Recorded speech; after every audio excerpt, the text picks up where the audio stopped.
If everything is correct, you can see both of us, not just my big head. This is my wife, Kelly Porter, who talked last time. And if she's looking in this direction, it's because she's looking at the screen to see that she's coming off. I'm looking at the screen. You're coming off all glamorous. Okay, so what we're going to do here is I took some questions on the evaluation, AP dual credit, saw the whole video. On level psychology, who also had questions, only saw about the first 15, 20 minutes, depending on the class. So they'll watch. I've seen the video, so that means nothing. You haven't seen the video at all. You came off amazing. I came off like a knucklehead, but you came off amazing. As always, everyone's favorite part. But what you did agree to do was to answer some questions about depression, which I have not gone over these questions with you. But there are a couple of questions, or a few questions that people had that I copied off of this, okay?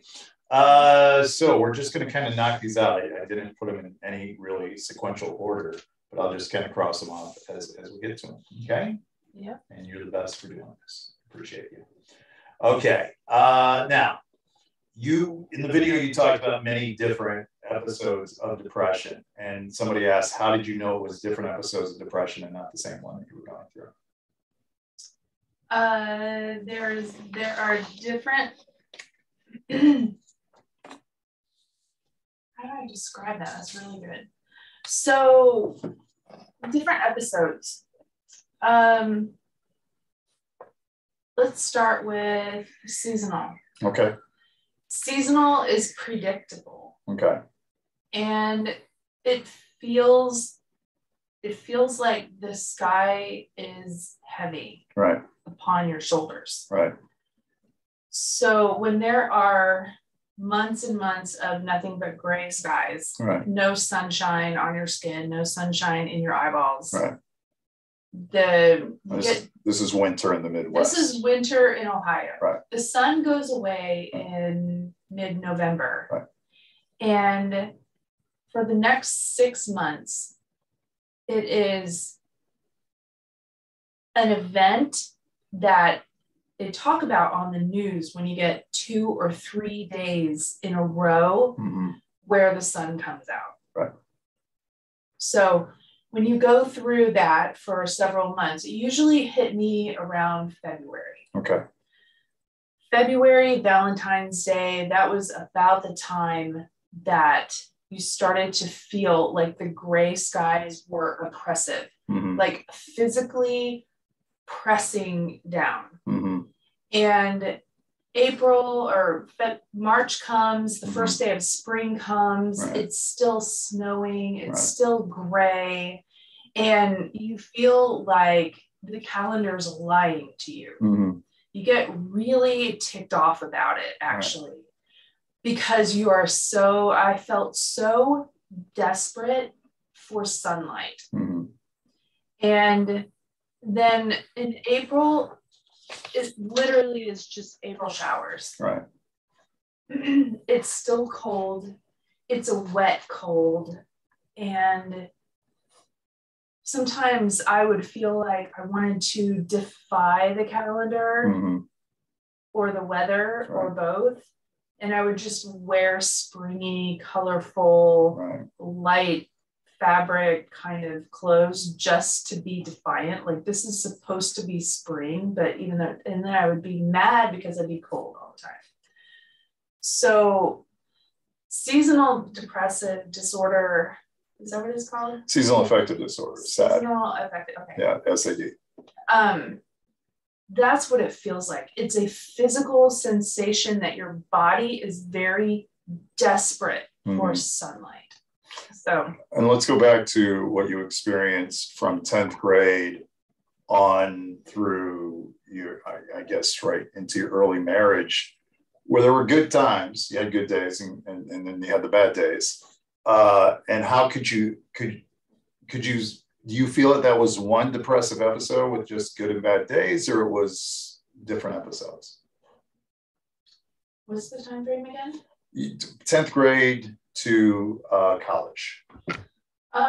When you were sort of first experiencing it after the situation in Wyoming. Yeah.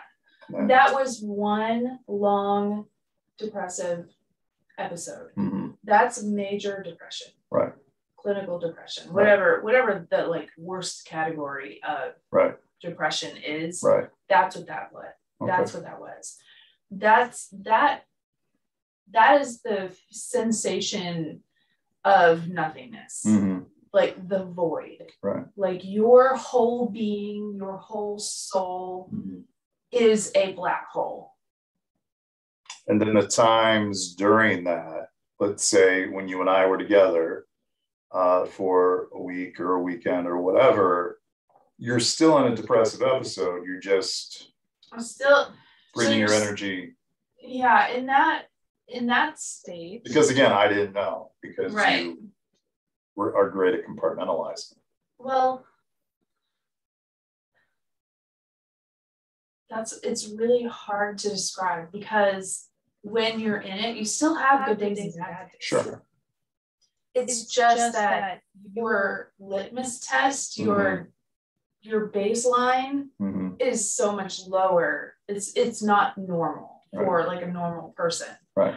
So when you have events like Christmas or a birthday party or you win the championship in your soccer team or whatever it was, you still feel that. You feel lifted from what your baseline is, but your baseline is so low.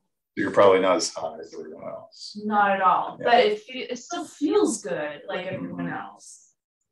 It's hard to describe because from where you're starting off at,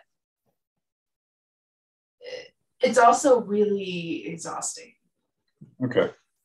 And again, here it says, how did you come to the realization of it? Was it an aha moment or was it just, this isn't normal, this isn't right? I mean, with any of them, with any of the episodes you were in. The first one you didn't know. Right. The first depressive episode, I didn't know. Right. I knew, here's what I did know. Okay. That this thing happened in Wyoming. Right. And then I had a ski accident and had physical trauma and had to have a major surgery. Right. And then all of this bullying happened. Right. And then my dad got transferred. To Texas. Texas. Yeah. So we prepared for that move. We moved. Right. Well, my parents, being parents, and me being on the other side of it, understanding what parents go through when they have to make all those moves and decisions and changes, and they're hyper aware of how are the kids doing. Well, I was already in crisis, and they knew about it. Right. So when we finally got to Texas and got settled, my mom describes it as I stopped developing. I was flatlined. I was no longer the bubbly, happy-go-lucky kid who was adventurous and imaginative and creative. Like freshman in high school prior. Yes. Yeah. That she was concerned because it was like I was empty. Right. And that's when she sought help. So she actually sought help. I didn't seek it out for myself. What's advice you would give to someone struggling with depression or anxiety currently? If you're struggling with it, I would say definitely talk about it. Yeah. Because you're not alone. Right. And what you're feeling is not unique in a general sense. Right. Your specific situation may be unique to you and your environment and the people in your circle who are affected or affecting you. But I would say definitely talk about it. Talk about it with a trusted friend or even better, a trusted adult in your life. And talk about it with your doctor.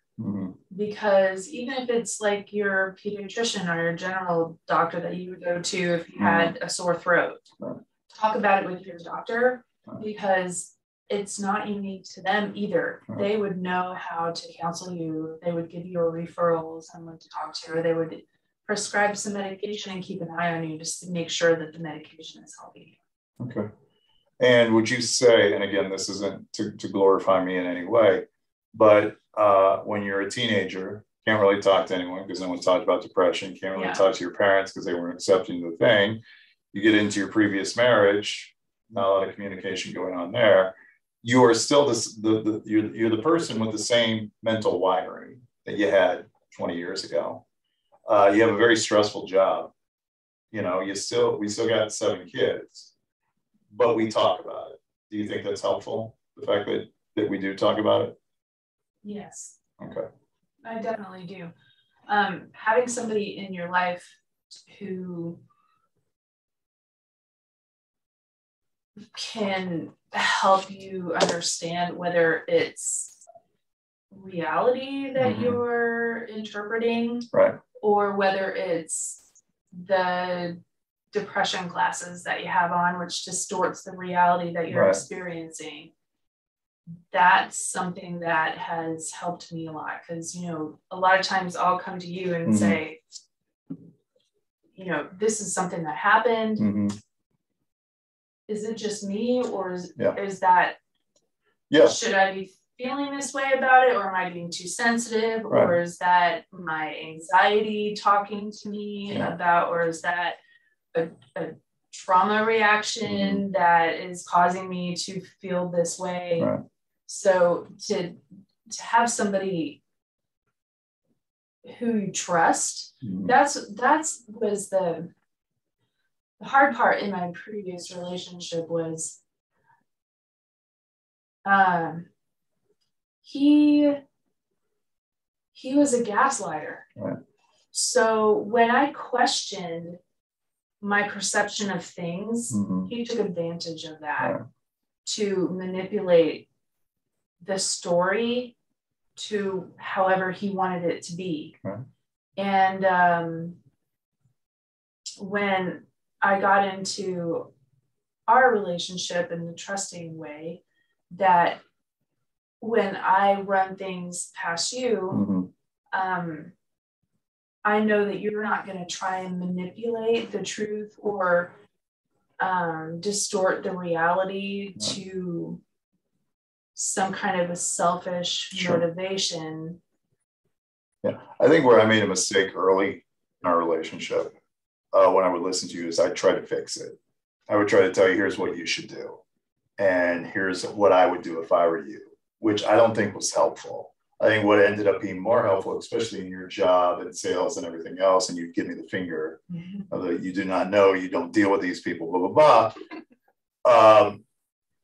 But where I just started to go, I think I could see why that would be upsetting. Yeah, you should react that way. Or a guy at work or a customer at work says something to you and you take it as a male thing, where I will tell you, no, I don't think there was anything there, or no, that was something, and you need to report to whatever.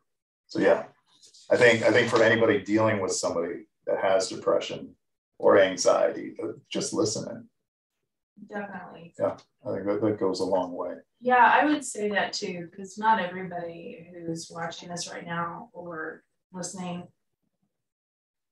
has experienced it, but I would guess that most everyone has someone in their life who is going through some severe bouts of depression or anxiety, or has trauma responses to things. And it's important to just listen. You know, another thing that I learned is if you are that person who's a support person to somebody who's going through this, instead of trying to fix it, because a lot of times you can get pretty worked up about things. Right? I can get pretty worked up about things. And a question or questions that I've learned are really helpful, or, you know, just asking them, what does support look like for you right now? How can I love you through this? Leave it to the person to describe. Don't think that you know, because that person, like I have done with you, is like, oh, no, you don't know. I don't. And I don't. Right. I've never been diagnosed. And don't even say like, yeah. Just be like, what does support look like for you? How can I be supportive to you right now? And sometimes that support can just be a distraction too. Hey, let's go for a walk. Let's just get out of the house. Let's talk about anything but what your problem is. And sometimes that can be because you get out, you get walking, you get the sunlight, you get the serotonin, you get the dopamine going, you know, just something else, distraction is sometimes good. Would you say that's true? Yes. Okay.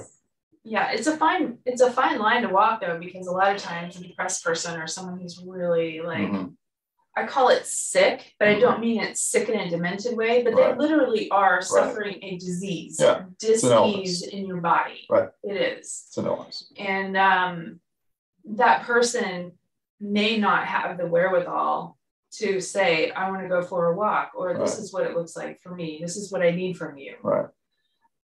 But it's important to try and discern the balance between leaving it open for them to help you understand how to help them, and being a little bit bossy. Yeah. Well, because the easiest thing in the world for someone who is, again, mentally healthy, to say to somebody with depression is, oh, just go to the gym, you get your body going and everything else. Just do this. But it's getting that train moving that I think, you know, it's easy when the train's going. It's just getting that train moving takes so much energy. Yeah. What are some ways to build up the courage to actually find help? For example, if you are known as a happy person, but really it's just a mask, how can you admit to others that you're going through something? I think you just say it. Yeah. You just have to be brave. Yeah. And that's what it is. Because when you put on a mask, pretty soon you're wearing the mask, but then the mask is wearing you. You have to do that for your kids and everything, right? Oh, yeah. Yeah. So I think it's important to just be brave, take the mask off with someone that you trust. Right. And just say, I'm going through a thing right now, and I think it's bigger than what I can handle on my own. If you could go back, which of course we can't, would you choose to seek help and medication earlier? How do I tell my parents that I think, you know, well, it's probably because you can't go back. We can't, and I didn't realize that I was in it as deep as I was. Sure. My mom's the one who sought help for me. Yeah.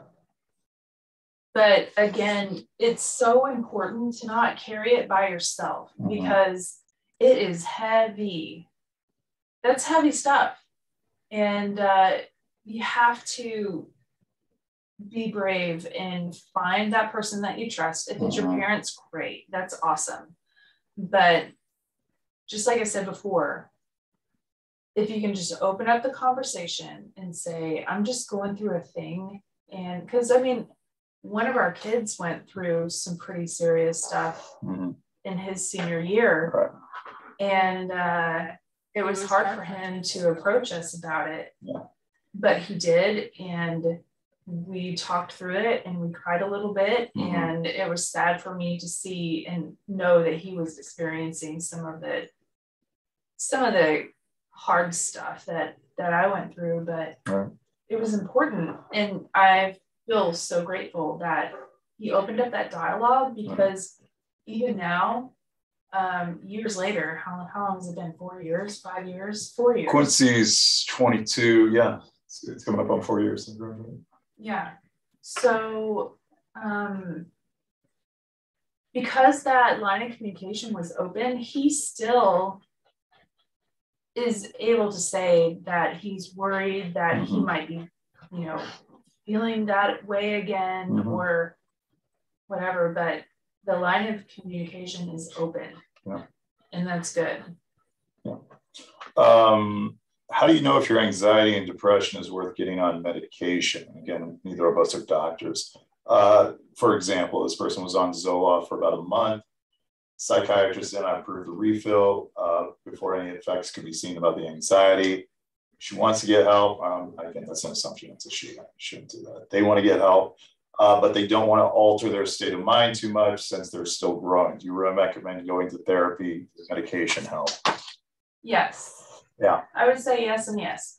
Therapy helps, medication helps, but you're not the doctor, so you have to trust the professional. The professional who's prescribed it for you, and keep letting them know really how you're feeling. Yeah. Because when I first got on my depression medication in 2005, I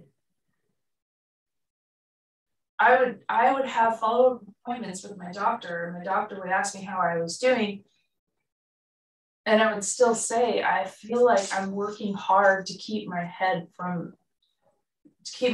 above water, to keep myself from drowning in it. And he would say, okay, well, let's up the dose. Here's another 15 milligrams. Let's see how that goes. And I'll see you in a month, you know? So it was a long process of adjustment, but I finally got to a place where it felt easy again to just be. Yeah. This is interesting because this is what I encourage you to do. Coping skills. This person says example, sewing, painting, check.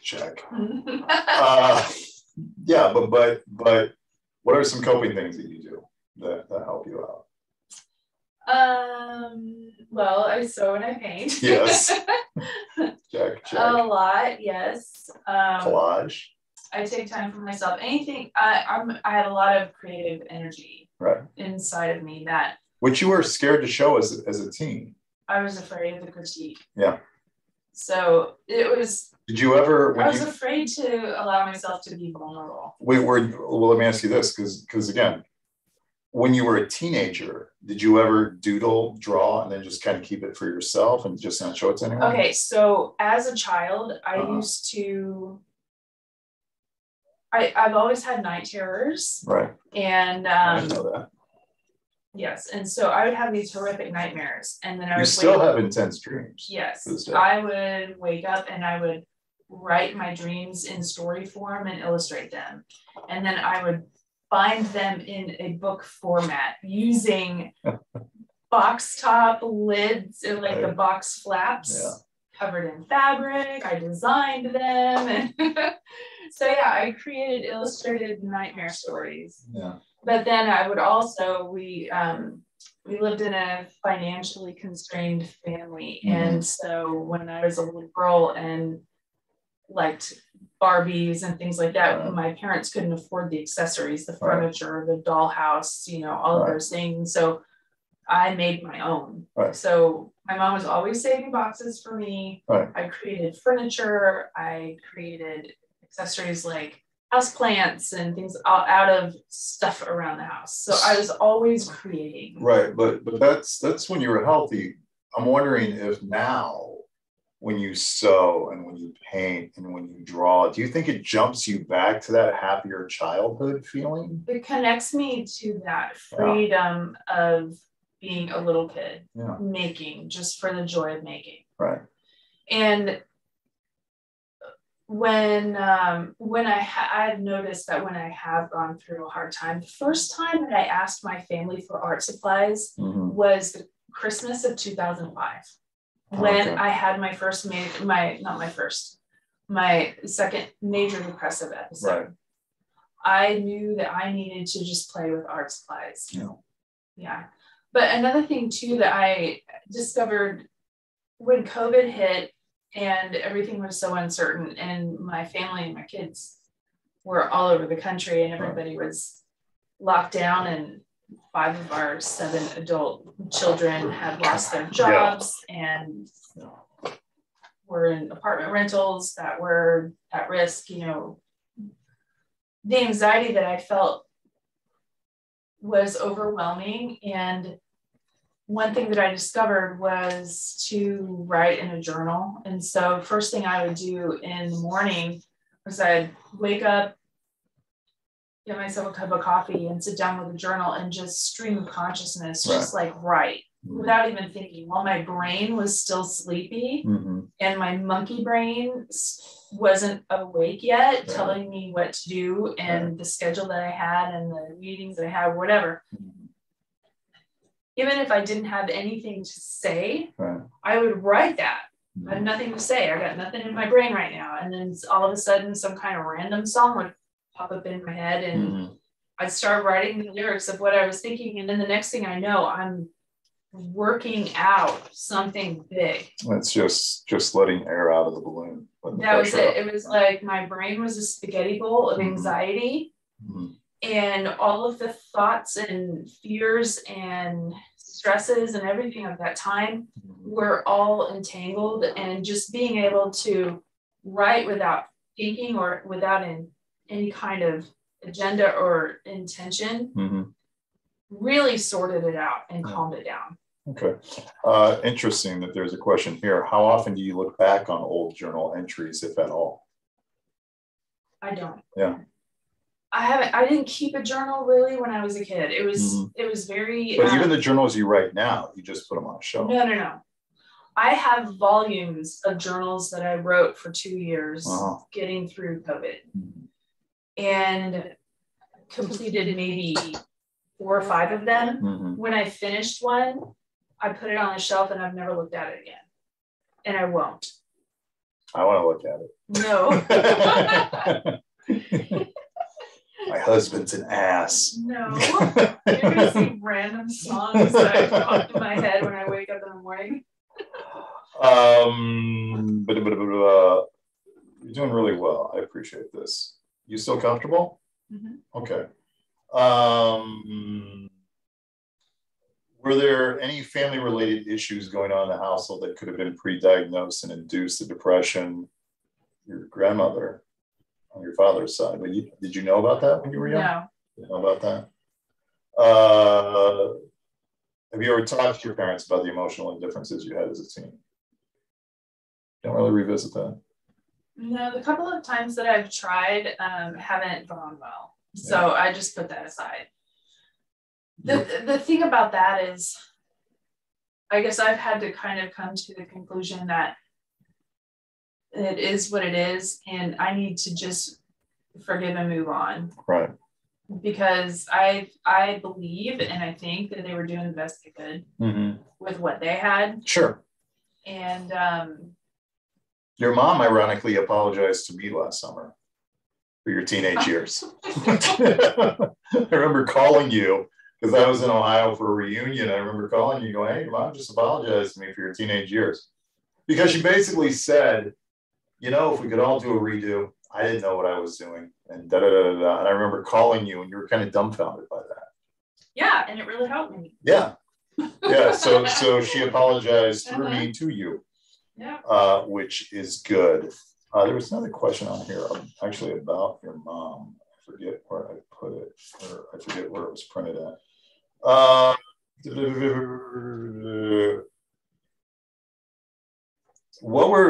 This is specifically about what happened to you in Wyoming.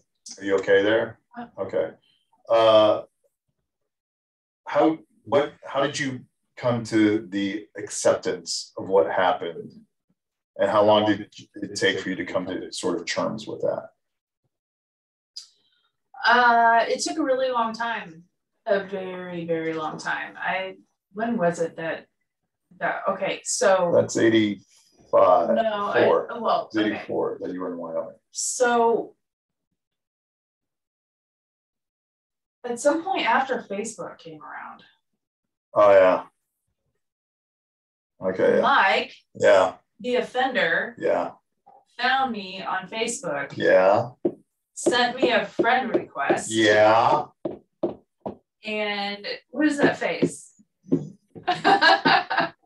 And you what? Sent me a friend request. And I accepted it.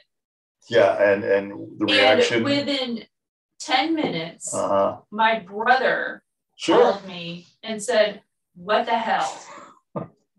And I was like, "What do you mean?" And he said, "Why did you accept the friend request for that guy? He's stalking you still." Yeah. And I was like, "Because I forgive him." I've come to a place, and he's like, well, you don't need to be friends with him. Right.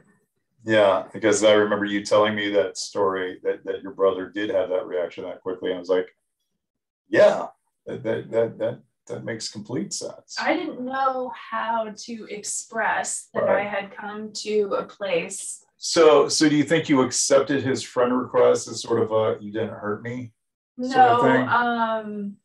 I don't know. I can't explain it really. It was just sort of an act of, it was something tangible that I could do to sort of express that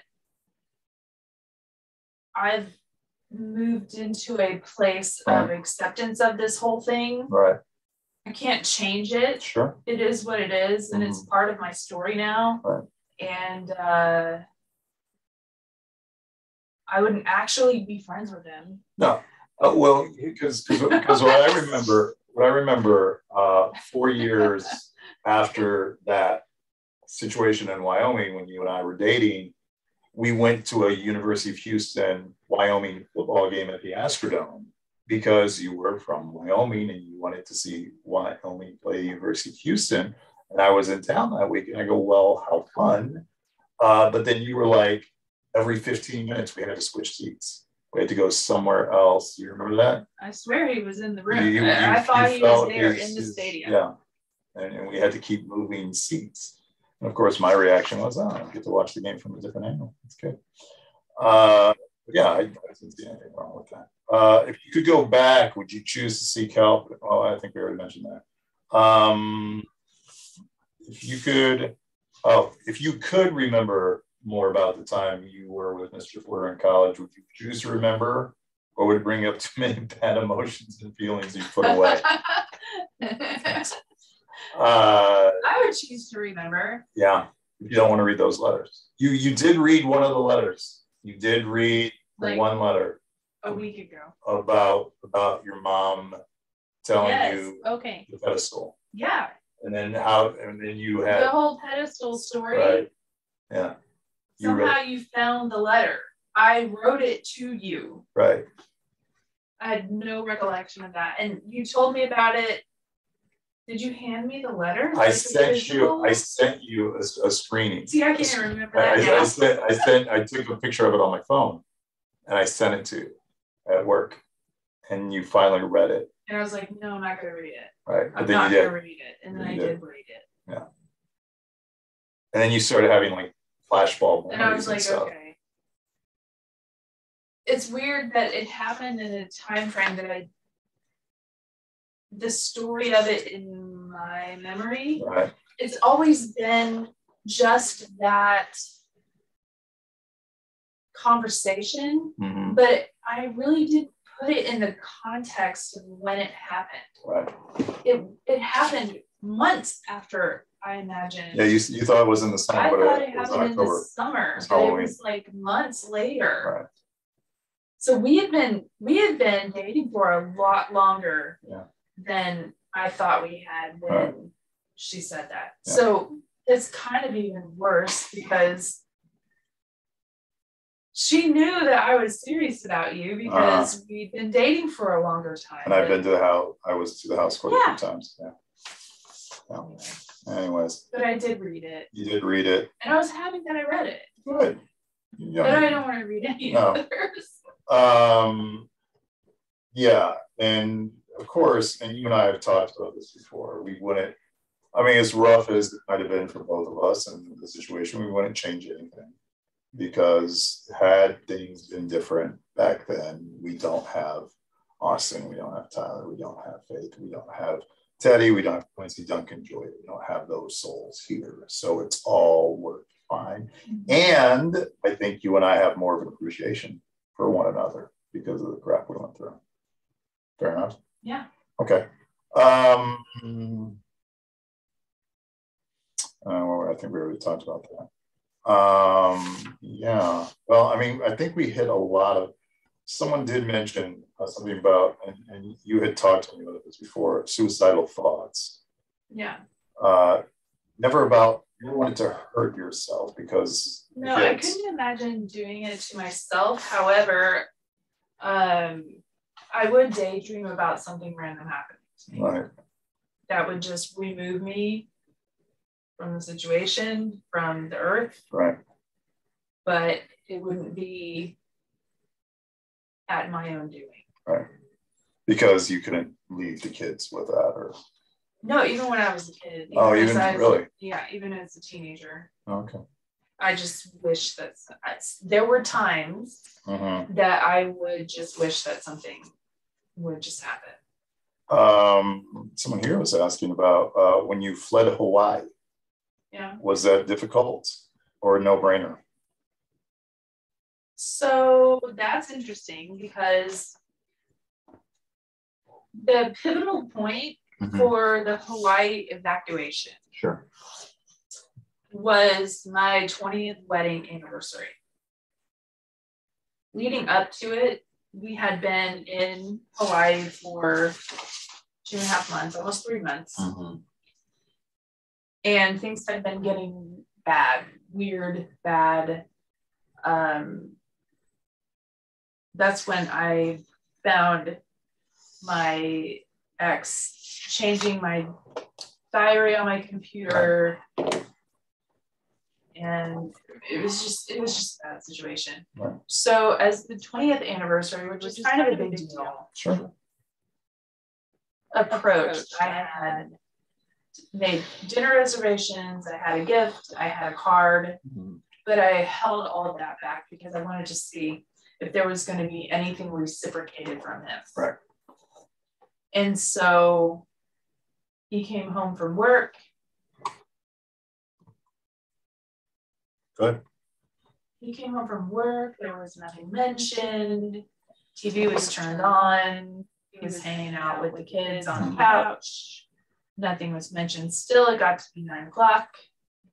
Still nothing. 9:30-ish. And I finally just said, you know what today was, right? And he didn't even acknowledge that I spoke to him. And I said it was our anniversary, 20 years. And I was completely ignored again. And by then the kids are also kind of in danger, threats at school, unsafe situations. And at that point, it's like something flipped inside me. And I was just like, you know what? I'm way better than this. And I have a lot to offer. And I'm just not going to be ignored. I've sacrificed 20 years to support him and his business endeavors, all those things. And I started to make arrangements as far as like organizing things. If I'm going to leave, I'm definitely going to leave this guy. And one of his anchors on you was always, go ahead and leave me, who would ever have you. Oh, yeah. That would be it. Yeah. We would have these. He would use your depression and anxiety, that you're difficult, whatever. You're lucky to have. Yeah. He would tell me, it's a good thing I'm the one out there working because you would get eaten alive out there. You would never be able to manage the business world. And, he would say all these terrible things. Sure. But that day, August 20th, 2009, was the day that I said, that's it. I am so done. I'm not giving another year of my life. 20 years I've given this guy. And that was it. Good for me. Last question here. And then there were others, but I don't want this thing to last too long because you and I just all night, whatever. You feel a sense of pride since what you've been through and what you've become now. Yeah. Good for you. You should. Yeah, I do. It's an opportunity. It's an opportunity for a testimony, basically. Right. Because I'm not ashamed of it. My story is my story. Right. I own it. It's with me. It's always going to be with me. Sure. I can't change it. Right. But it's made me really wise. Yes. It's made me really smart. Yes. And there are still not a lot of people who talk about stuff like this. There are not a lot of people who talk about stuff like this openly. Right. Anybody that I encounter, if I tell them my story, if I tell them even a fraction of my story, they're like, wow, I can't believe you told me all that. Right. I'm like, why wouldn't I? Yeah. Well, it's not unique to me. People go through stuff. Right. And I think that's what's so healthy about people seeing you is anyone who meets you, I think the last thing they're going to think about is here's a person who suffered from depression and anxiety pretty much most of her life, because you're one of the nicest, kindest people I've ever met. And everything, and you're also really good at putting others in front of you. Where people have this idea of depression is just you can't get out of bed, you can't do anything, anxiety, you can't function, which you've got those days, but you're an incredible success story. Thank you. In spite of what you ended up with. Do you think Mr. Porter is a closed book of trauma? Well, let's just look around at the decorations, shall we? You guys don't get nothing. You guys barely get anything of what's really going on. You see all that around there. It's not decorated much different than my classroom. No. The entire upstairs of our house looks like just an extension of your classroom. A bachelor pad, my childhood toys. Yeah, you still love me. Good luck. All right, honey, you're the best. I love you very much. Thank you for doing this. You were wonderful. Yeah, and I hope we covered a lot of your questions. We didn't get to all the questions because I think we're already at like 40 minutes. So to be able to show this in a classroom, but yeah, you're fantastic. You're fantastic. Any closing thoughts? No. No? Okay. All right. That's it. I just like looking at your face. I got nothing else. I got nothing either. All right. So yeah, that should wrap us up. So I'll show this, and then you guys have a great school year. And now we have this, and you don't have to do this anymore. Okay. But you were wonderful. You're really fantastic. I like you. I like you a lot.